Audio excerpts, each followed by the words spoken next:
You mentioned Walker Buehler, and just your thoughts on this. And I like how you are saying at the end of the day, you can have all the hitting that you want. At the end of the day, you can have the roster can say what it says, but Tyler Glasnow did not pitch one game in the postseason, and it's not like, hey, this was a fluke. No, he's had injury history in the past.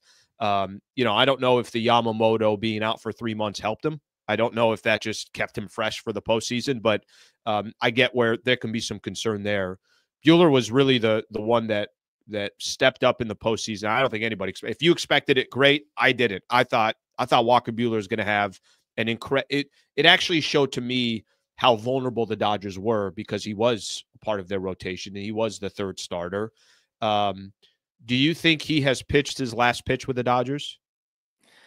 I would say that there's more than a 50% chance that he has, but I still think there's a decent shot. I think that there's a chance he does come back. And I think what it comes down to is how do they get by in free agency with some of the big names? Do they pursue those names? Do they get a Roki Sasaki? And how confident are they that their current rotation comes back healthy? And the communication with Walker Buehler in this organization. The thing about the Dodgers is they make it very clear what your role would be with them. They're very transparent. And I think what it comes down to is Walker Buehler more than anything. I mean, if he's willing to come back with the Dodgers on a contract like they signed James Paxton to last offseason or Noah Syndergaard the season before that was around $13 million, I think that, sure, you could see Walker Buehler back with the Dodgers, but if I'm Walker Buehler and I see them go out there and bring in a Roki Sasaki, which we'll get to in a second, or they go out there and get another frontline starter, Kershaw is going to be back, Shohei is going to be back at some point early on in the season,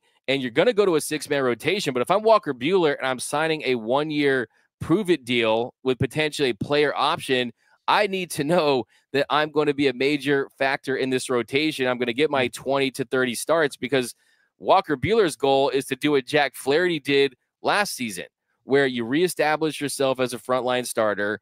You prove to teams out there that you're worth $100+ million and you re-enter the market. So I think Buehler has said all the right things in that he said that, hey, I want to be a Dodger as long as they'll have me.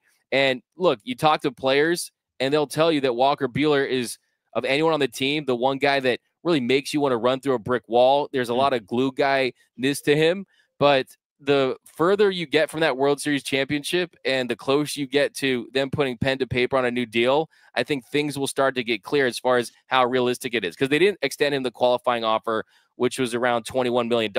At that price, if you got 25 starts from him and he pitched anywhere near the level that we saw after the second inning of the Padres series, then you could say, okay, you're getting value there. But the truth of the matter is he was a negative 1.8 WAR player last year that struggled went in 16 starts. So I think that that's the big question is what version of Walker Buehler do you get out there? Are teams viewing him like they saw in the last stretch of the postseason where he's doing the "Are you not entertained" pose after striking out Alex Verdugo and being a World Series champion? Or are you like most baseball teams out there and you're signing team players for the regular season, right? I mean, it's a little presumptuous to think, oh, we're going to make it deep into the World Series. That's why we're signing Walker Buehler, right? There's not a lot of teams that have that mindset. They want regular season production. So I think for him, the best case scenario is you do see a $15, $17 million deal with a player option.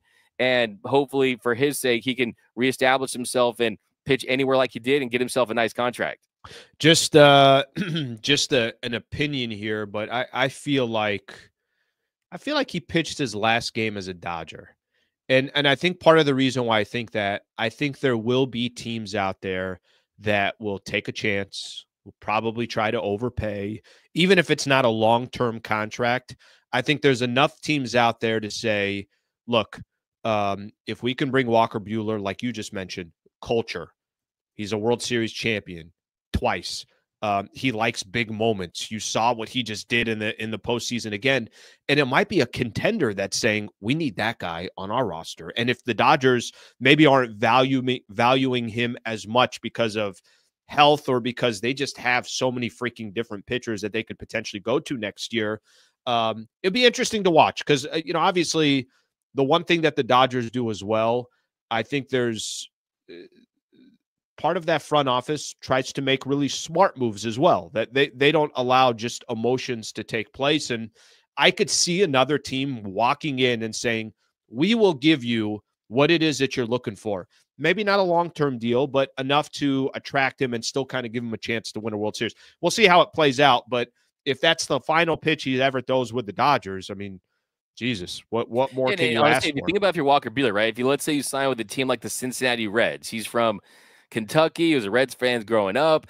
If I'm Walker Buehler, I've already shown teams out there what I have in the postseason. What if I'm just a good player on a average to bad team and I'm putting up regular season stats all year? I don't have to throw an extra 20 plus innings in the postseason on a big stage that could potentially impact my market at all. I mean, you kind of got to think about stuff like that. When you kind of put, if you write down all the names of the rotation, I mean, Ohtani, Glasnow, Yamamoto, Sasaki, Kershaw, Snell, Burns, Fried. This is ideal situation, right? This is a dream scenario. But Bob Miller, Tony Gonsolin, Dustin May, Landon Knack. I mean, you already at double digits there, so you wonder where you fit into that rotation. But I do think that the top of the free agent market could certainly impact Walker Buehler in that respect as well. But look, I talked to insiders that think that the Dodgers have the best chance of bringing him back too. So we'll see what happens.